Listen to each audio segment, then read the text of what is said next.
Meu Senhor e meu Deus, creio firmemente que estás aqui, que me vês, que me ouves. Adoro-te com profunda reverência.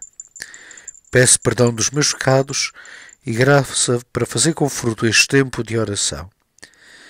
Minha Mãe Imaculada, São José, meu Pai e Senhor, anjo da minha guarda, intercedei por mim.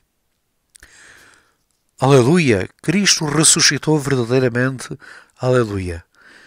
Vivemos estes dias da oitava da Páscoa com uma alegria redobrada. O cristão vive sempre, é sempre alguém alegre, mas nestes dias temos que redobrar a nossa alegria porque celebramos Cristo ressuscitado, o Senhor nas nossas vidas, aquele que ilumina o nosso coração, o nosso caminhar, dá sentido à nossa vida, pois Ele ressuscitou, está vivo.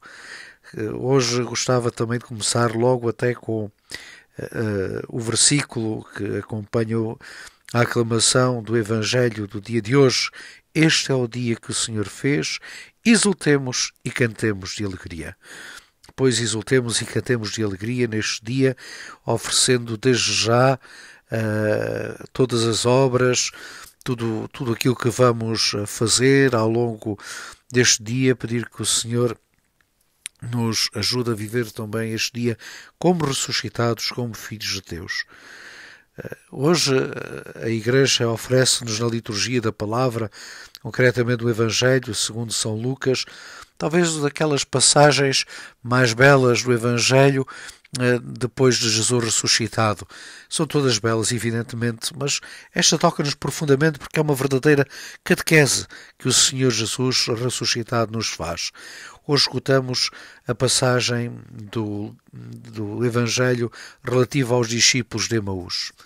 Não me canso muitas vezes de ler e reler esta passagem do Evangelho, porque ela é símbolo também daquilo que nós somos na nossa vida. Sim, nós somos discípulos de Jesus, mas por vezes também podemos, em determinados momentos, e caímos sempre em algum desânimo, em alguma desesperança, desculpa esta expressão, a desesperança, e por isso é bom sempre recordar nesses momentos de que não estamos sós. O Senhor está connosco, Ele dá sentido à vida, a todos os aspectos da nossa vida. Não só os momentos de alegria, não só os momentos de júbilo, não só quando nasce um filho, nasce um neto, quando temos o batizado de algum familiar, um casamento, não só quando se faz a formatura numa universidade, não é só nesses momentos que o Senhor está connosco. O Senhor está connosco sempre ao longo da nossa vida. E é isso que também hoje nós também podemos retirar do Evangelho que a Igreja nos propõe na liturgia da palavra deste dia. Os discípulos de Emaús, como sabemos, regressavam no primeiro dia da semana, para nós o domingo, regressavam à sua terra, essa localidade chamada Emaús, ficava nas redondezas de Jerusalém, e iam de facto abatidos depois de tudo aquilo que tinham, por assim dizer, experienciado. Jesus, aquele que haviam seguido durante longo tempo também, que haviam escutado, que haviam se deliciado com as suas palavras, que ficaram certamente surpreendidos, ficaram certamente deslumbrados também com os milagres que Jesus fez. Certamente esse tempo com Jesus marcou-os profundamente e marcou-os tão fortemente que a morte de Jesus, da forma como foi a sua paixão, tudo aquilo por que ele passou, a flagelação, a coroação de espinhos, o carregar aquela cruz pesada desde o pretório até ao monte Gólgota, caindo 3 vezes, sendo pregado na cruz, totalmente desfigurado. Certamente que aquela não era, de facto, o fim da história, por assim dizer, que estes homens que hoje se nos apresentam no Evangelho pensavam, desejariam. Eles desejavam e pensavam certamente, como também os 12, que a vida de Jesus seria diferente, que o seu fim seria diferente. O seu fim agora, depois daquela entrada triunfal em Jerusalém, seria o trono. o trono de David, seria restaurar o reino de Israel, voltar a unificar todo o Israel e ser verdadeiramente este Israel uma luz para todos os povos. Ora, os projetos de Deus são completamente diversos dos homens, como também Jesus nos recorda mais lá atrás no Evangelho, quando vai admoestar Pedro, porque de facto também nessa altura, quando Jesus fala daquilo que vai ser o seu fim, por assim dizer, a sua entrega na cruz, Pedro contesta, não é? Pedro contesta. E estes também estão exatamente, de certa forma, em sintonia. Não é isto que se esperava. E eles expressam-no, de facto, a sua frustração, a sua tristeza, quando aquele homem que incapaz de ser reconhecido por eles, incapazes de o reconhecerem, pois aquele homem começa a fazer com eles um caminho. É um caminho físico, mas ao mesmo tempo um caminho espiritual. É por assim dizer, quase que um recomeçar com eles aquilo que havia feito ao longo de sua vida pública. E diz-nos o evangelista que começou pela lei, passando pelos profetas, em tudo o que lhe dizia respeito.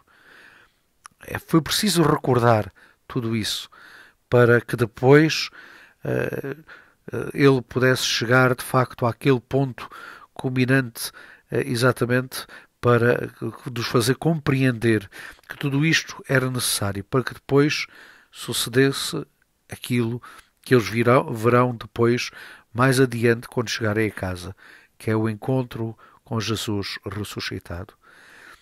Caríssimos amigos, pois neste dia vamos pedir também ao Senhor que, às vezes também nos nossos momentos de dúvida, de tristeza, de dor, porque aí é assim, aí é que muitas vezes nos custa, aí é que é posta à prova a nossa fé.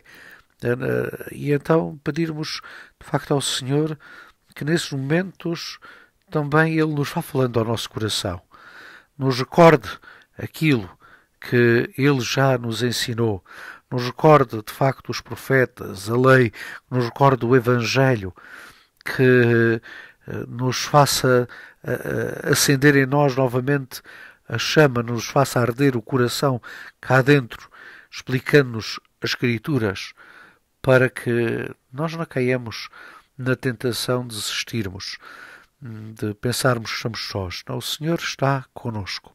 O Senhor caminha conosco. Por vezes, tal como os discípulos de Emaús, não o somos capazes de reconhecer. Mas mais adiante, um pouco mais à frente, quando nós nos pomos a parar para pensar naquilo que de Jesus já escutámos no Evangelho, em tantas Eucaristias, no Evangelho que lemos, no Novo Testamento que lemos todos os dias, nos acontecimentos da história da nossa vida, pois nesse momento, quando fazemos um regresso, por assim dizer, ao passado da nossa história e um regresso à palavra de Deus na nossa memória, no nosso coração, vemos que de facto o Senhor não nos deixou sós. Ele está connosco e tantas vezes nós temos a experiência que Ele se nos revela de tantas múltiplas formas. Às vezes é naqueles que nos dão uma ajuda, nos dão a mão, nos fazem um telefonema, nos estão connosco, no momentos, às vezes mais, como eu digo, às vezes questões mais dolorosas de cruz, é aquilo que é às vezes onde nós duvidamos. Então, por vezes chega alguém, um amigo, um familiar, diz, anda a tomar um café comigo, e a gente senta-se com eles na mesa do café e falamos, e aquele foi um momento tão importante, aquela pessoa veio mesmo ali a calhar para nós podermos falar, desabafar. Outras vezes é quando vamos à Eucaristia e estamos assim um pouco mais em baixo e de repente ouvimos a palavra de Deus, ouvimos uma palavra do sacerdote na homilia que nos anima. Pois Jesus está em todos estes acontecimentos, o Senhor está aí em tudo para nos levantar, para nos animar e para nos dizer homem, mulher de pouca fé.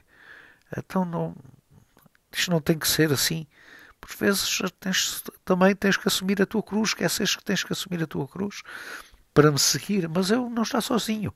Não estás sozinho, eu estou contigo até ao fim dos tempos. E depois, certamente na Eucaristia, tal como os discípulos de Emaús, olhando para o altar, vemos o pão a ser elevado, o cálice a ser elevado, e aí se abre de facto também os nossos olhos para reconhecer o Senhor ressuscitado, o Senhor das nossas vidas, aquele que nunca nos abandonou, aquele que não nos deixa sós, aquele que nos levanta e que nos guia. Dou-te graças, meu Deus, pelos bons propósitos, afetos e inspirações que comunicastes nesta meditação. Peço ajuda para os pôr em prática. Minha Mãe Imaculada, São José, meu Pai e Senhor, anjo da minha guarda, intercedei por mim. Uma Santa Páscoa para todos.